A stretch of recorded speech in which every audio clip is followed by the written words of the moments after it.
All right, all right. Yeah, I'm Coach Horn, and this is Coach Groves, the one and only. Yes. Here, scoot over a little bit, buddy. Come on. All right.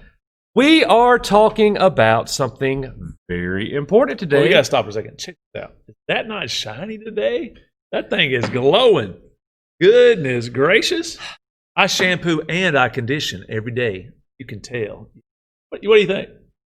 All right, get back to it. Sorry, y'all. All right. Good topic today. One of our favorites. Yes. It's a good one. This is going to be a good show for y'all today. really Y'all good. like this. We are talking about prehistory, and we're talking about what is civilization, guys. I'm going to throw a question out there. Can I do this? Go right ahead. Civilized. Are you civilized? Do you have any Grey Poupon? Think about that for a little bit. What does that mean? It means so many different things to be civilized. I know all y'all out there think you are civilized. What does that mean? We should like pause this in the classroom right now. Like let them talk about that. That would be amazing. Civilized? Are you civilized? What does that mean? Did you brush your hair this morning? Did you take a bath? Some of y'all, I don't know. All right, so pause, talk. Let's talk about civilized.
Coach Groves is civilized.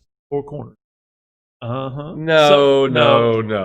All right, well, that's where we're at. We're going to talk about where that word came from, and it is the root word of our topic today, which is civilization. All right. Yep, and civilization can be tricky because a lot of people define it a different way. So instead of giving you a definition, we're going to give you a short list of things that are required for something to be a civilization. And notice we said short list because if you look at different videos, you get out there, you look at different history books, civilization has some requirements. That's right. And sometimes you'll see 7, 10 requirements. We're going to break it down to a simplest form, throw out just 4 requirements, but you may see others. And we'll probably add some others as we go through. All right. Let's just mention them right now, and then we'll get into each one of those. Okay. All right, first one. So the first one, if you are a civilization, you have to have, number 1, rules. All right, the second one is kind of obvious, but people would kind of skip over it, so obvious.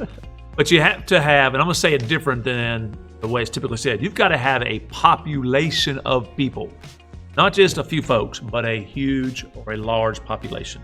Yep. So, and a third thing, the number 3 thing, is that you have to have a shared culture among your population. So the word is culture, a common way of doing things. Right. And the last thing, and this is a biggie, it's kind of a little bit new the way you're thinking about, but you have to have people, when they get up in the morning, they go to a specialized job. They don't get all get up and go farm. They all have different kinds of jobs and specialized jobs. And we can call that specialization. Very good. Very, very good, Coach. Very good. All right, so what we're going to talk about with civilization, one thing that every civilization has is farming. How many of you want to be a farmer? Some people do. Some people, I've got some friends who are farmers and they love their job. So yes, one major discovery that helped civilization start was farming. Without farming, there would be no civilization. Right. So the way civilizations form, it's kind of complicated, but we can kind of keep it simple here. Before civilization, everybody woke up, they went out to the farm. That's what they did. All right. They were all agricultural based. Right? They were all focused on agriculture. Then time will go on, and that will change. People get up and they'll do something. All right, so remember, during this time period, there was no written language. It did not exist. We're in a time period before these civilizations came together that we call prehistory. This is super important. And we don't know a lot about it. We can't go back and read a book about how these people lived before written language put down. We call this prehistory. Let me say the same thing you said. What he's saying, guys, is that nobody knew how to write. Writing had not been in. No one could. Everyone was. There was a 100% or a 1,000% illiteracy rate. No one could read or write. So throw this question out there. So before there was writing, was that history? No, that was called prehistory. Now, was there people living before there was writing? Yes, and they lived in the past.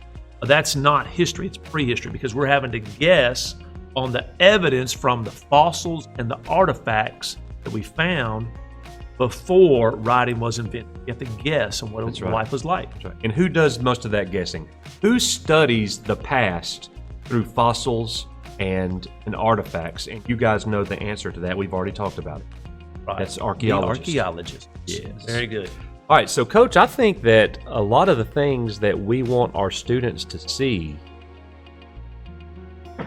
that they will like is going to be right here, and it is actually this little activity that we have in Schoology. It says, think of the following as a simple version of how civilizations developed. In reality, the events probably did not happen exactly like this. Remember, we have to use the archaeological evidence to give our best estimate. Follow the line to see how one thing leads to another. So the first thing here, Coach, go ahead. Boom. So, start civilization. Farming is discovered. So no longer do people have to get up in the morning and go out and hunt and gather. They're actually going to be able to get up and go out to their little plot of land, plant their seeds, harvest what's grown. Farming is discovered. And that seems so simple and so obvious to us today, but that was such a miracle way back in the past, guys, that people can put a seed in the ground and put some water on it, and they're going to produce something that they can eat. Like, the first people to ever do that, I can only imagine what they felt like. And think about this for a minute. Like, there's no refrigeration. Right. Even after farming is discovered or invented, I like to say invented, and I'll throw this out before I get back to what I was thinking about, is this invention of farming, of agriculture, will happen multiple times. It doesn't just happen one time and everybody around the world knows how to farm. No, you'll have people in Africa, different parts of Africa, they will discover farming at different points in history. In Europe, different points. So this is an invention that occurs again and again over hundreds of years. All right. All right. So number 2 here. All right. Farming is approved upon, and now just a few people can make enough food to feed many people. Now, wait. Now, slow down. Think about this for a minute. Now, you don't need everybody to get up and grow the wheat. You don't need everybody to get up there and, I'll introduce a new word, and tend to the domesticated animals. What's happening in farming is you always think of just plants. Well, at the same time, we're learning how to grow meat, growing animals. Well, just a few people are focused on this, and everybody else do something else. So there's some words that we're going to talk about in our next unit of study, guys, like irrigation and plow. The iron plow was developed and things like that. So farming would be improved on, and when it was improved on, there's going to be an increase in food. All right, and not just in food. And so the increase in food, that's just a word you need to know for that. That it's going to end up leading to a surplus. That means they're going to have more food than they need. That's right. All of us are experiencing this. We have more food out there. I know, when we're feeding our students here at school, at the end, I look in the trash cans, there's food all in this. We have a lot more than we need. It's a surplus. All right, at the same time, we have an increase in, throw it out to free time. Everybody likes that free time. Everybody likes free time. So if you've got an increase in food, and you've got an increase in free time, and people are healthier and they feel better. And guys, with all of those things comes a longer life. Mankind starts to live longer during this time. What's going to happen next is there's going to be more people being born. So here we go with number 4. It says the increase in food leads to healthier people and a growth in the population. Check it out. That is right there is one of the things you are required to have a civilization. I like to add to it a growing population, not just a group or 100 people. You got to have a population that is growing because there's a surplus of food. You have more food. You have the availability to feed more mouths, have more babies. Population is growing, and people are living longer, healthier lives. Yep, very good, Coach. And moving on to the 5th thing, now population is growing, so now the next step is with so many people now that society is going to be divided into different social divisions or different social classes. All right, so add to that, now slow down. You all know this stuff. This stuff is easy if you think about it. So you have a large group of people and the social divisions or classes happens. So you end up with an upper class, a middle class, a lower class, or you have a ruling class and a working class. So there's lots of different classes of people that develop because of these large populations in these civilizations. Yep. And it could also be your jobs. You could also be part of a group of people who were, this is really big back in the day, they were writers. You might be part of a social division that's, call them scribes. You might be the farmers. You might be the shopkeepers. There might be all kinds of different, whatever your occupation is, that's also a group that you'll belong to. Now moving on to the next one, number 6, it says with social divisions, people get specialized jobs. Coach Horn's going to talk about that word specialization in just a second, and he gives you some examples, like a warrior, a scribe, a priest, a craftsman. That's kind of what I was mentioning just a second ago. You want to let me talk about it? Go right ahead. Yes. All right. So the word I like to throw in there is actually it's a phrase. So there's a specialization of, here's the key word, of labor, of work. Started off, everybody, when they woke up, they were worried about food. Everybody was farmers long ago. And then farming was invented. Lots of people start, becoming, we have a larger population. Don't need everybody being farmers. So you end up people that you need to protect everybody. So you have soldiers, like warriors. Then you have those that need to organize the warriors and the farming, the scribes. Then everybody wants to have a purpose for their life. And people might wake up and they're a priest now, or they're a religious leader. All right, and then you'll have people that need to make stuff, or all these other occupations that are out there. They are called craftsmen, or this is a great word we need to maybe add it to your list, is an artisan or an artisan, depends on how you pronounce it. Those that make really cool stuff like horseshoes. Yes, a domesticated horse. Oh, so the specialization of labor happened. All right, and number 7, guys, with so many people, and now we've got these social divisions, what we need next is the word, and you guys all know this word, and you are very tied to this word, is technology. Number 7 says, with free time and specialized jobs, new technology develops. And here's what technology is. Technology is anything that you could use to make a task or a job easier. So when they've got a wooden plow and they create an iron plow, that iron plow is going to be able to last longer. It's going to be able to plow more. It's going to be able to do the job easier. That is an example through history of how technology helped mankind. And I know when you typically think of technology, you think of the computer or the phone. And those are things that made our lives easier, in some ways more complicated. But they've added to our lives. That is technology, but that's not where it started. Coach mentioned the wheel. Think about how simple the wheel and the axle is. But without it, man, your life is tough. This is technology right here.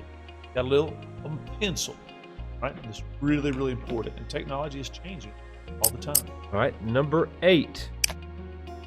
The new technology leads to buildings, even better farming methods, and more complicated jobs. And the buildings, and the people where you're going to see this in civilizations as we study so many different ones. They've got their cities set up, and they would construct pyramids. They would construct government buildings. They would construct homes where entire families would live, and they couldn't do those things without the technology. I like to throw another word in there that's really, really amazing to think about it. So as the technology is developing and getting better and better, people are becoming, or those that are leading, or those that are on the edge of society, the ones that are really like sticking out there, they're becoming more sophisticated. People will have more things at their hands that they use to make their lives easier, accomplish more goals that they have. All right, let's end this right here. All right, number 9. This results in cities full of people in large buildings with a culture, and now a civilization has been formed. You've gone from a village to now you have a civilization, much bigger. Right. And before long, these civilizations will start clashing with each other. Yes, they will. They're not going to like each other for a while. That's so true, Coach. All right, so that's very good right there. Now, we got some other things, some other words that we want to talk to you guys about and just mention that we've got written on our boards for you guys to see. So some of those words that we haven't covered here, but we still think is important to civilization, such as the agricultural revolution. Yeah, or what's called the Neolithic Revolution. All right, think about this for a minute. Revolution changes everything. Yeah. It changed it all. So we went from being a farming society, or farming world, you could even say, to where people could wake up and they didn't have to worry about food because now we have a surplus. That's a revolution. None of y'all have to get up in the morning and go get water out of the creek because of the agricultural or the Neolithic Revolution, which occurred around, we think, 8,000 BCE. All right. Now, inside of these civilizations, you have different types of civilizations. You get words like monogamy, polygamy. What basically means is you either can have one wife or two wives, and then norms and values change all that around the world. And I'm going to end this on talking about religions. Well, there's one more word that I want to make sure that we mention that everybody knows, and the word is, you've all heard it, but many of us may not know what it means. It's called domestication. That's something that these farmers used a long, long time ago, guys. Before domestication, every animal, every creature was wild. They were wild, and they didn't need mankind to survive. So think about this. I want you to always love this question. And y'all should, this would be a great place to pause it. What do you think, and why was the first animal ever domesticated? Yeah. What do you think? So what does that word mean? It means that animal now relies on you. It becomes a part of your family in a way. It's sleeping near you. It's relying on you for food. Relying on you for shelter. And that's it. So interesting. It's relying on us for food, and we're relying on it for food. Yes, that's right. Domestication is quite. So I know some of you might think it's the dog. You might think it's the horse. What else might they think? Some of them tasty squirrels. The squirrels, domesticated squirrels. I always like to throw this one out. Maybe the pig. Something to think about. And so we're going to have this conversation in my class, and y'all will too. This is going to be amazing. Yep. So think about what animals were first domesticated, and you should figure out what were the first plants that were, what's the best word? Farmed? Is that a word to use? Sure. Or where we actually could find out, hey, and how that happened. How did that happen? I wonder what, I've got a great story. Save it for later. It's going to be good. How did they figure that out? That you could take a little thing off of a piece of corn and plant it somewhere else. Makes more corn. How did they figure that out? That's an amazing question. All right, guys. Polygamy and monogamy. Polytheism and monotheism. Mono. If you ever hear the word mono in anything, that means one. The one wife, polygamy, more than one wife. And this is how civilizations were different.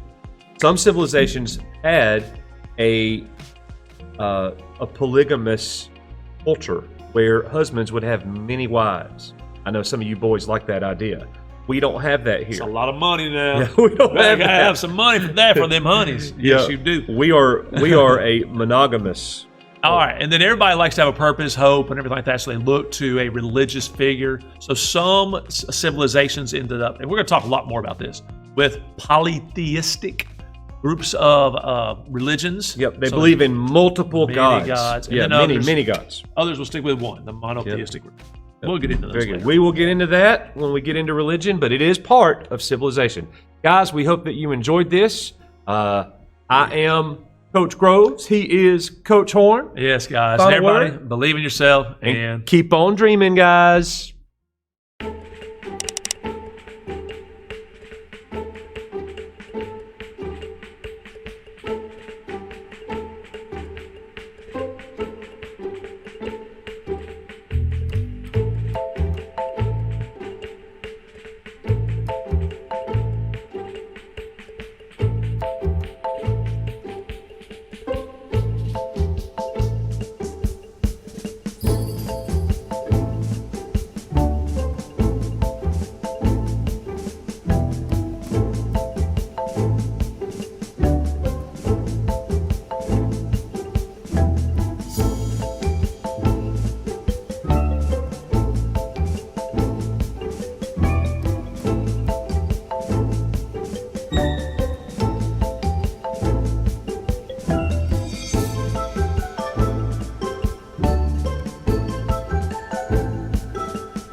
The prehistoric man lived for millions of years as a nomad.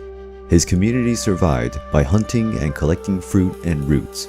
That is why men lived in constant migrations in search of food. But a revolution was about to start, which would forever change this old way of life. This revolution happened with the mastery of agricultural techniques. Man learned how to sow the land and reap the fruit of his work. This new habit allowed man to gradually settle down on his piece of land, leaving his nomadic ways behind. The first villages began to emerge near the floodplains of the rivers, as these were the most fertile land. Since most places where man settled down were not adequate to grow food throughout the year, man began to give preference to the cultivation of cereals, which, besides their nutritional value, could be stored for longer periods. However, some of these cereals were often attacked by pests and rodents. During that same historical period, man developed the ability to domesticate animals as well. The dog was one of the first to be domesticated, as it would be used as a working animal, helping to safeguard communities while engaging in hunting and livestock-related activities. Some basic requirements had to be fulfilled before an animal could be considered domesticated. It could not compete with humans for food. Therefore, animals that fed on grazing or leftovers would be the ideal option. Ideally, these animals could not feel panic easily. However, if that was not possible, they would have to behave like a pack when frightened. By forming large groups, they would be more easily controlled by their owners and their herding dogs. These animals were domesticated in order to provide food for men, having also to reach their adulthood rapidly, thus increasing their productivity. Both agriculture and livestock served other purposes besides food. The animal's leather was used for several different purposes, both for clothing and the production of other items. And animals, like sheep, besides providing meat and milk, also supplied their wool. Vegetables, like flax and cotton, were also grown to serve as fabric. These small villages started to produce surpluses, trading and exchanging their products with other villages. Commerce began to slowly emerge, getting increasingly common over time. The mastery of these technologies created the basic conditions for the emergence of the first cities.